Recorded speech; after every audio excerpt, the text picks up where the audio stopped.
विधानसभा निवडणुकीच्या आधी मुख्यमंत्री शिंदे मोठा मास्टर स्ट्रोक खेळणार असल्याची माहिती एबीपी माझाला मिळाली आहे। मराठा आरक्षणाबाबत मुख्यमंत्री शिंदे हैदराबाद गॅझेट लागू करण्याच्या तयारीमध्ये असल्याची माहिती मिळते। 25 ते 30 सप्टेंबर दरम्यान विधानसभेचं एक दिवसीय अधिवेशन होण्याची शक्यता आहे। यात हा निर्णय होऊ शकतो।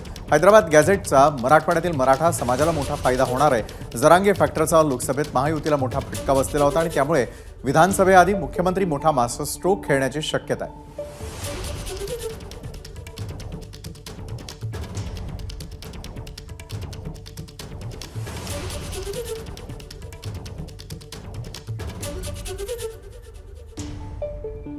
तर हैदराबाद गॅझेट नेमकं काय आहे त्यावर एक नजर टाकूया। हैदराबाद गॅझेटचा मराठवाड्यातील मराठा समाजाला फायदा। मराठवाड्यामधील मराठा समाज हा कुणबी होऊन ओबीसी मध्ये जाऊ शकतो। हैदराबाद गॅझेट लागू व्हावं ही मनोज जरांगेंची प्रमुख मागणी होती। तर निजाम संस्थानाच्या काळामध्ये 1909 मध्ये हैदराबाद गॅझेट आलेलं होतं।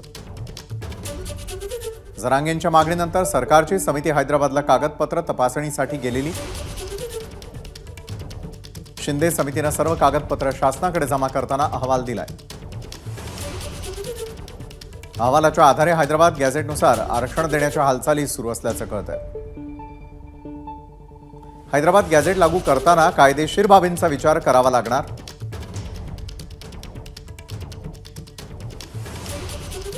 आणि याच संदर्भामध्ये अधिक माहिती देतात आपले प्रतिनिधी सुनील दिवान। सुनील,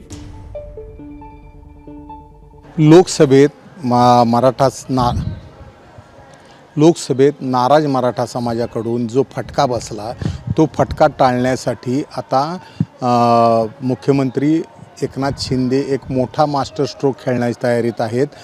25 ते 30 सप्टेंबरच्या दरम्यान विधानसभेचं एक दिवसीय खास अधिवेशन बोलवलं जाणार आहे आणि या अधिवेशनामध्ये मनोज जरांगेंची जी पहिली मागणी होती हैदराबाद गॅझेटियर लागू करा, ते लागू केली जाण्याची शक्यता आहे आणि याची तयारी सध्या शासनाने चालू केलेली आहे।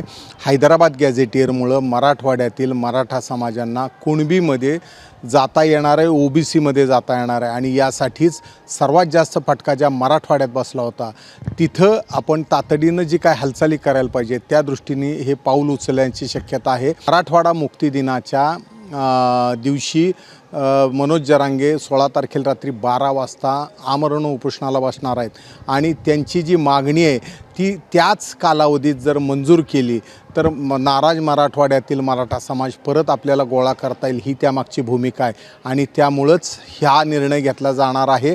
आणि त्यासाठी ऑक्टोबरच्या पहिल्या किंवा दुसऱ्या आठवड्यात ज्या वेळेला आचारसंहिता लागू होते त्याच्या आधी हा एक दिवसाचं अधिवेशन घेऊन निर्णय घ्यायचा, राज्यपालांची स्वाक्षरी घेऊन तशी अधिसूचना काढायची, अशा रीतीचं प्लॅनिंग सध्या खेळलं जात आहे आणि हा एकनाथ शिंदे यांचा सर्वात मोठा मास्टर स्ट्रोक ठरणार आहे। एबीपी माझा, उघडा डोळे बघा नीट।